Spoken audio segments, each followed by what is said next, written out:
Hey guys, Aaron here. How's it going? So what did I get up to on the weekend then? So I did head up to London. Now there was a Play Expo event, which if you're wondering, it's a big retro event. So old arcade machines, old computers and consoles. And one of the more surprising things for me anyway was the trading area because wow, I've never seen so many retro consoles and games in one place. It was just crazy just seeing like every type of Game Boy that has ever come out. It was just great. But I went up to London and got off at London Bridge. Now, I didn't realise how far away the actual Printworks was, which is where the actual event was being held at. So, yeah, if you do go up there next year, make sure you take the London Underground because otherwise your legs are going to be aching like mine was this morning. But anyway, enough of that. Yeah. Painful legs aside, the actual event itself was pretty good. So when I got there, it was busy, but people were getting in pretty quick. Now, the first place you kind of walk into, it's just like a big warehouse. It was just full of arcade machines. And I really do, there was hundreds, easily hundreds. You had like Space Harrier, Outrun, yeah, any of the old sort of Sega games like Afterburner, Daytona Racing, Nintendo stuff like Super Mario Brothers and Donkey Kong. I haven't seen one of those for ages in the arcade. You even had like a DeLorean over there as well from Back to the Future, or Ready Player Ones for that matter.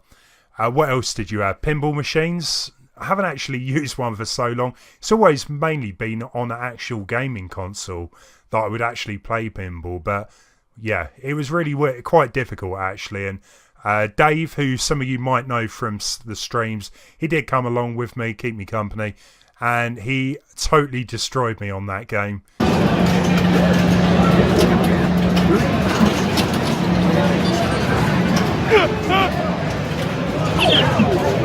That game is great. I beat you by 2 million. That game's great. Beat you by 2 million. But I did get my own back on. There was like a really weird version of Street Fighter.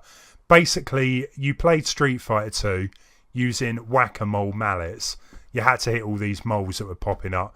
I totally destroyed him on that, so that was good fun too. That was kind of like the first part. And when you got in there, it was pretty empty, so you had free reign on any of these arcade machines. The next kind of hall along, that was kind of where you would find all the old consoles and computers from the 80s, 90s, 2000s. I think kind of the last consoles I was seeing there was like the GameCube, Xbox and PS2. I even managed to sit down, have a bit of a go with Smash Brothers Melee, which was quite fun. Haven't played that for a while actually. But yeah, there was loads of games on offer. You could even go and like take a game, rent it out even, and then you could just pop it into one of the machines, play it for yourself. There was like a talk area as well. So every like couple of hours they would have some guests on. Now that was one little thing. It would have been good to know who was actually going to be scheduled per day, because it did run across Saturday and Sunday. And it was a bit disappointing because a lot of my favourite YouTubers, well, retro YouTubers anyway, they weren't going to be there to the Sunday. So I was kind of gutted actually. And there was a few other guests that were later on in the day when unfortunately I knew I had to go, or they were going to be on Sunday. But thankfully, some of those YouTubers, they did come onto an earlier show. So it was still good to see them, which, yeah, bonus. They had a few tournaments going on. Really did kind of want to have a go on the Super Mario Kart tournament. But, man, I haven't played that game for a few months now. I don't think I'd be very good. So I skipped that. They also had, like, Smash Brother Wii U tournament. Again, I did kind of want to have a go, but it was just too much to do, really. They had other tournaments as well going on, some PC LAN gaming, Minecraft. They had a few like indie developers over on the side there, so you could play a few of their games, which was pretty good. There was also something that really surprised me, actually. So I knew they had trade stalls there, and I've never been to one of these events, really. Well, maybe a while ago, but nothing to the same kind of standard of this retro event. So yeah, you had pretty much stalls everywhere. I've never seen so many retro games and consoles in my life. There was like one stall, pretty much every Game Boy you could imagine. It was amazing just seeing all of these Game Boys, Game Boy Pockets, Game Boy Advances, all the different sort of Japanese releases, special editions. You had tons of Super Nintendo games, PS2. I could spend all day just reeling this off. There were some t-shirt stalls, which I picked a couple up. Really, actually, I quite like these ones. Not bad.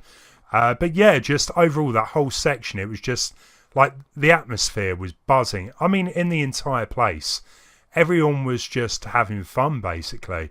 Now, as the day went on, it did get pretty busy.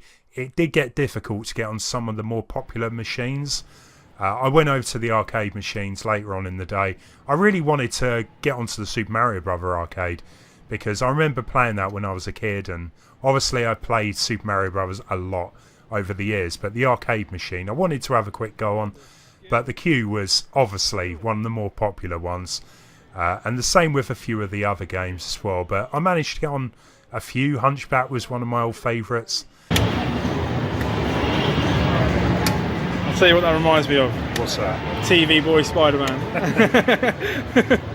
And yeah, just sat down, as I said, playing some of the old machines, Super Smash Bros. And Melee. A lot of the machines, there were some like running RPGs or point-and-click adventures. It really wasn't the type of time to play those type of games. That, strangely enough, they were the ones that weren't really being played on. But yeah, there was also like a back area, which was, there wasn't too much in there. The main thing was there was like a cosplay thing, which unfortunately, probably because it is the first event, there wasn't actually many people that turned up in cosplay. A few people kind of made the effort there, but one thing, there was Antstream. Now, Antstream are kind of like trying to make a Netflix out of retro games. And yeah, I did go to the talk there actually, and yeah, basically, yeah, it's Netflix for retro games, but it's also going to have like challenges, high scoreboards. Really sounded like something Nintendo would do. I really am kind of looking forward to that, seeing how it goes. And yeah, overall, I really enjoyed what I saw. It's just a shame there was a lot of empty space at time, that maybe next year if they could fill it out a bit more. And yeah, even though all the arcade machines were free, it was really difficult to get onto them. And unless you really wanted to queue for a long time, and it was warm, but yeah, a lot of the time was spent outside in the lunch area. But yeah, overall, really enjoyed it. Definitely recommend it. It was just a shame I couldn't go on the Sunday because there were a few other guests that I wouldn't have mind seeing. But there we go. Yeah, it was well worth it. Maybe the cost could have been a little less than what it was, to be fair, for the amount of waiting around sometimes I found myself doing. But yeah, it was a good laugh, I would say. There. Well, I don't know if any of you guys went and saw it yourself. You might have seen me wandering around. Probably not. But yeah, next year, if it is in London, it's well worth going, and I really do hope to go back. In any case, guys, hope you enjoyed the video. Leave some comments if you did go yourself. Let me know what you think. Maybe give the video a thumbs up and maybe subscribe as well. That would be great. See you later.